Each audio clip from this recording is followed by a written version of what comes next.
And we are live. It's the Revved Up 906 podcast, a Detroit Pistons podcast, to be exact. And I'm Hudson. And I'm Ryan. And before we get into tonight's recap of the Detroit Pistons win versus the Sacramento Kings, I want to talk to you, the people, about a few quick things. First off, this week's episode, last Saturday, we posted a new episode number 15, where we talk about if the Pistons should trade with contenders or trade away the Pistons veterans. And so we talk about Bojan Bogdanovic, Alec Burks, Monte Morris. And we know that recently Monte Morris just got traded away. So that might give you a little bit of a sneak peek of what we are going to be talking about this Saturday. But make sure to tune into this week's episode, because we know that tomorrow night is the trade deadline. So if you're watching this, finish up this recap and then go tune in, because we may just predict what might happen Thursday. And so make sure to stay in the loop with everything going on with the Detroit Pistons, especially with the trade deadline quickly approaching Thursday afternoon. Also, you might notice that in today's episode, me and Ryan are wearing buffs. That's because we buff up for every Detroit Pistons win, and that stays true for this recap. So let's get into this win for the Detroit Pistons. Tonight's final score was, my app is loading. Please load. It is taking forever to load. Ryan, do you have the final score pulled up? Yep. It was 133 to 120.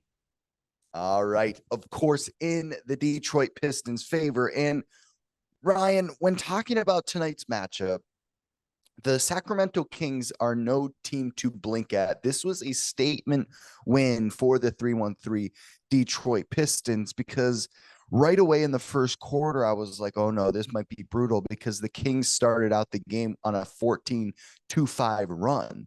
And I'm like, okay, what's this game going to look like? But then the Pistons heading into the first half the second half rather, the Pistons really set the tone for what was going to be a great second half for the Pistons by going on their own 17-5 run heading into the third quarter. And what's kind of interesting is the whole first half was competitive. The Pistons scored 70 points in the first half, shot 53%. And honestly, the biggest factor that is always kind of a common denominator in the Pistons winning basketball is the efficient shooting. And the Pistons did not slow down shooting wise tonight against the Sacramento Kings, finishing through four quarters shooting 56% from the field. But Ryan, another big thing that stands out for tonight's matchup is Jaden Ivey. Let's talk about it. What are some of your first thoughts about Jaden Ivey's great play as of late? I mean, he's playing lights out. Yeah, like you mentioned his great play recently, and we've talked about that in every single recap the last couple nights out. And you had, if you recall, in terms of elite players talking to him post game, you had Donovan Mitchell, then you have Russell Westbrook. Now, a lot of you may say Russell Westbrook is not elite anymore, and that is true, but he still is under that subcategory in my eyes. That's neither here nor there. The point is, he's been getting talked to, hyped up by some of the league's best, historically speaking, and there's a reason why.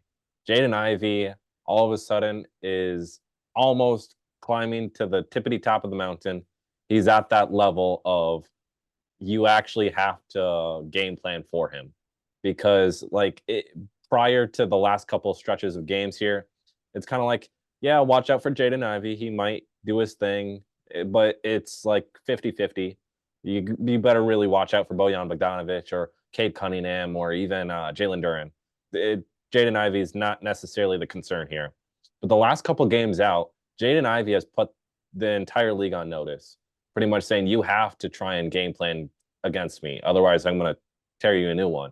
And that's what he did tonight, dropping career high 37 points, which is fantastic. It is incredible. I can't even tell you how ecstatic I am of his play recently.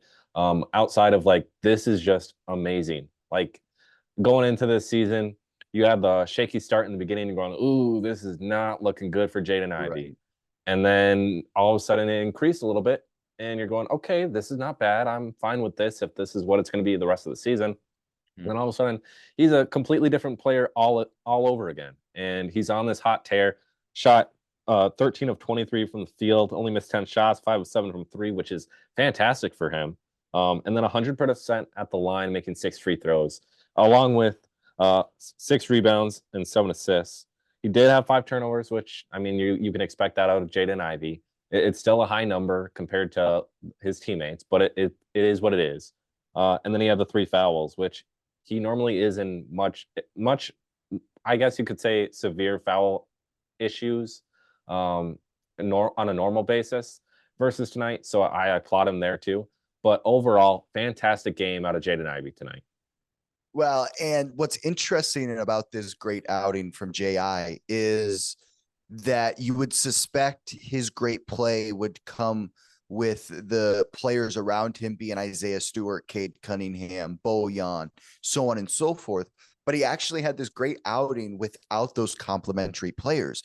So I think that even speaks to more at the kind of level he's playing at right now when the Pistons rather are dealing with trades, so they have less guys than they did a couple of nights ago. They don't have Monte Morris at the helm for the backup players, and those complementary guys that would typically help curate the offense for the Pistons weren't there to help out JI. This was him going and getting his own and making an impact on where he saw fit and working himself within an offense. And he showed that on any given night, he can lead this Pistons team offensively and do it efficiently, because that's another thing that's a little uneasy is along with his turnovers is he struggles to be efficient at times, but going 5 of 7 from the 3-point line, that is showing so much growth from JI, and I absolutely love it. Another big factor for tonight's win against the Sacramento Kings was the Detroit Pistons out rebounded the Sacramento Kings 48-33.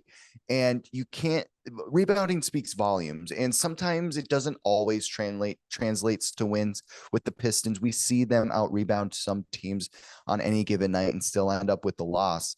But when you have a dominant center and in Sabonis, and then you have Lyles, and you have a good other couple complementary guys in there for the Kings, it's a kind of a statement to kind of, okay, we're going to scorch you offensively, and then we're also going to put forth a bigger and just tougher effort than you guys. I just think this was a win where the team should be really thrilled right now. And to start these next 4 games out west, they're just at an all-time confidence. But big contributors for the rebounding tonight was Jalen Duren with 15. I mean, he's playing at another elite level. These 2 sophomores have taken big steps to what already they were playing great earlier this season and last season, and they just keep up in their skill level. And Jalen Duren finishing with 20 points, 15 rebounds. We also saw Jaden Ivey contribute 6 rebounds. Alec Burks off the bench contributing 7 rebounds. So it was really just a well-rounded group effort from the rebounding standpoint. And it was great to just kind of see them do the little things tonight. And you know what, Ryan, how much of it is contributed from the coaching staff? Because it really seems to me like this coaching staff is focusing on the little things with this team. Yeah, it's been talked about lately that, I mean, and this is, when I say lately, this is like probably 20 or so games ago. It was talked about that majority of the Pistons practices aren't necessarily like doing new things or whatnot. It's just focusing and honing in on the fundamentals.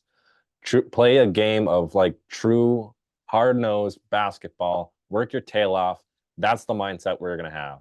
And you can see that tonight. I mean, it's evident, 48 rebounds to 33 rebounds in our favor. Like, that is, I'm happy with that number. Normally we're not that high, and if we're that high, it's the other team's getting boards too. It's not necessarily like it's that big of a difference. And you may know, like, they have Sabonis, they have Trey Lyles, they have a bunch of these guys. I think the biggest guy in terms of rebounding that you really have to watch out for on the Kings outside of Sabonis is Keegan Murray. And Keegan Murray was not a factor tonight. He had what, 4 fouls, and that's not normal for him. He's normally not in foul trouble. And that was a big factor in us even winning this game is him in foul trouble. So you take away him, and then Sabonis, he did have a good game on the glass, 12 rebounds. That's not like a bad number at all. And then you go down the list, Trey Lyles only had 2. Their next highest was Malik Monk with 5. So like the point is, when you look at who we have and who contributed on the glass, every single player tonight contributed on the glass. The only player that didn't was Joe Harris, and honestly, I'm fine with that. The lowest rebounds per player was Gallinari and Marcus Sasser with 3 and 4, and then Muscala with 3 also. So like the point is, like, when we're hitting the glass and you have like pretty much every single player on this team hitting the glass hard, boxing out, just getting rebound after rebound after rebound against a team that is normally solid in that department, you're going to win games. And they've honed in on the fundamentals from the beginning, and it's finally showing up at this point. And this is a great point to be showing up at, because if you're going hot into the trade deadline and then post All-Star break and you continue that on, my goodness, we could start stacking up wins as we go. I'm not saying obviously we're not going to be contending for a championship anytime soon, but I mean, at this rate, we could be at least at 15 wins pretty soon, and I would be happy with that versus the 7 we are at right now. Something that just absolutely jumps off the box score and almost scares you is the Sacramento Kings starters kind of struggling, not having a well-rounded game at all. They had Harrison Barnes with 9 points, shooting 4 of 10 from the field, so struggling, getting his shots up, just not falling because of the Pistons defense. And then we see De'Aaron Fox. He finished with 12, 17 assists. I mean, not 17, 7 assists, and then 5 of 14 from the field. So De'Aaron Fox just defended well. And then you see Keegan Murray, you mentioned he dealt with some foul trouble, finishing with 4, and he had 0 points, 0 of 4 from the field. And, Kevin Huerter, he finished with 16, but nothing too crazy. He ended up leaving with a technical foul. That's just to show how much in the head the Detroit Pistons were of the Sacramento Kings team. But I think that my point is, when talking about the starters and the Kings kind of struggling offensively, is this Pistons team didn't just out-wow them on the offensive end or outscore them. No, they rebounded well and they played tough defense without making fouling too big of a factor. And that's another way we can see growth with this Pistons team. Is it's one thing to play tough defense, but it's another thing to play tough defense and rack up the fouls. And so the Pistons kind of showed tonight that, okay, they can get within themselves. And another thing is we kind of talk about this a lot, how we're not sure how closely this young Pistons team follows the game plan. It seemed to me tonight, when watching this game, it was very evident that the Pistons were on a mission. They were following a game plan. And it was actually one of the few games where we saw Monty Williams standing up, calling out plays, doing all the finger stuff. And then Marcus Sasser's trying to run these plays.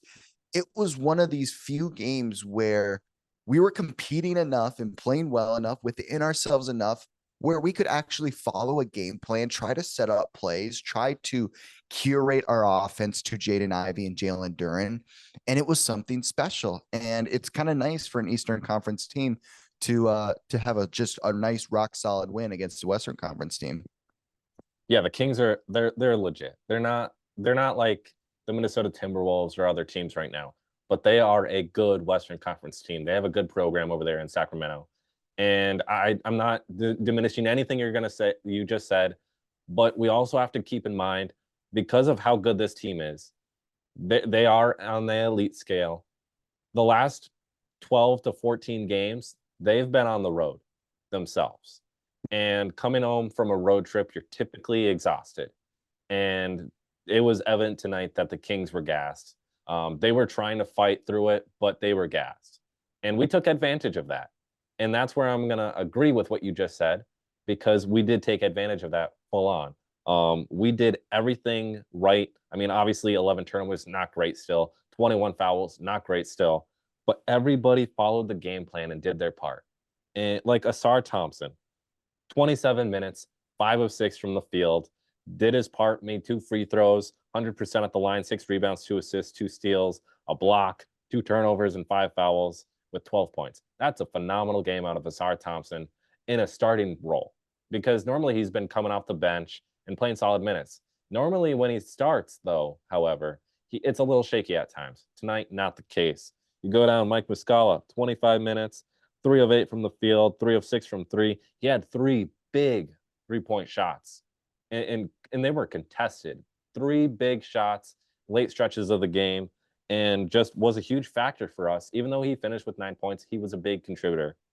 Jalen Duren obviously did his part with the 15 rebounds, 13 of them defensively, 2 of them offensively, had 6 assists. And normally we're not saying that high of a number with Jalen Duren. So outside of what his normal thing is with scoring and rebounding with the double-double, he also affected the game with assists and throwing out dishes here and there. Killian Hayes, who has been in talks lately because he might be traded, because apparently his team has requested that a new change of scenery take place. He got the start tonight, 28 minutes, 3 of 7 from the field, 9 assists, 4 rebounds, 8 points. Not much more you can ask out of Killian Hayes. He was a lot more aggressive shooting the ball tonight than he typically has been. And then you go down the bench to Alec Burks, 28 minutes, 25 points, 7 rebounds, 2 assists. Sasser, another big game, 18 points, 3 rebounds, 4 assists on 7 of 14 shooting. These guys all played their role, followed the game plan to a T. Granted, we had a little slip-ups at times, turning the ball over, fouling a little bit too much for my personal preferences. But that aside, everybody stuck to the game plan, and it was evident tonight because we had a huge statement win on the road in Sacramento against an elite team.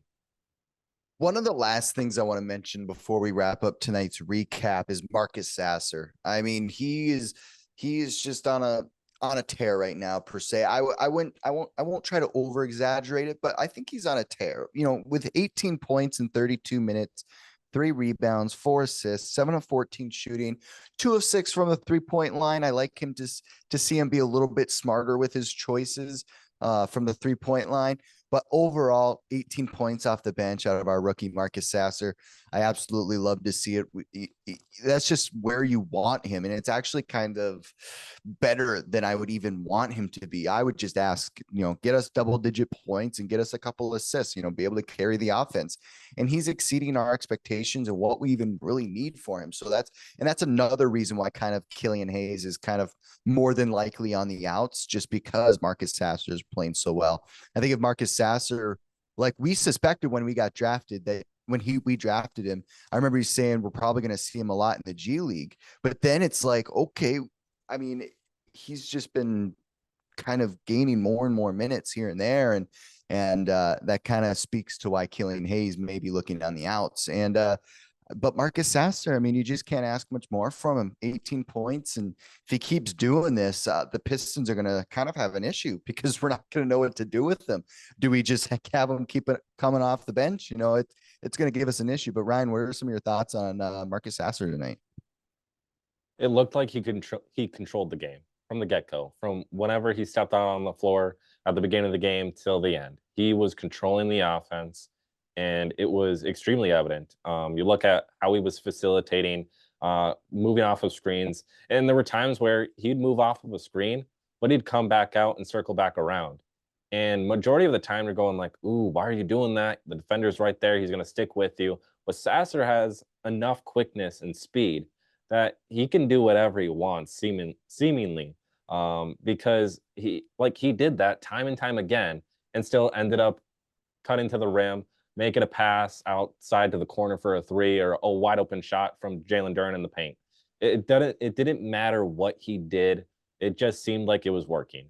And I always make the comment, when you think about Sasser in the last couple of games he's played in and how outstanding he's been in these games, you think of the teams they're playing, and he's had a fantastic games all season long against the Milwaukee Bucks, against most recently the Los Angeles Clippers, and then tonight against the Sacramento Kings.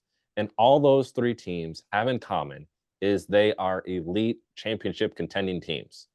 And I don't know what it is. Greg made a comment on it on Valley Sports tonight.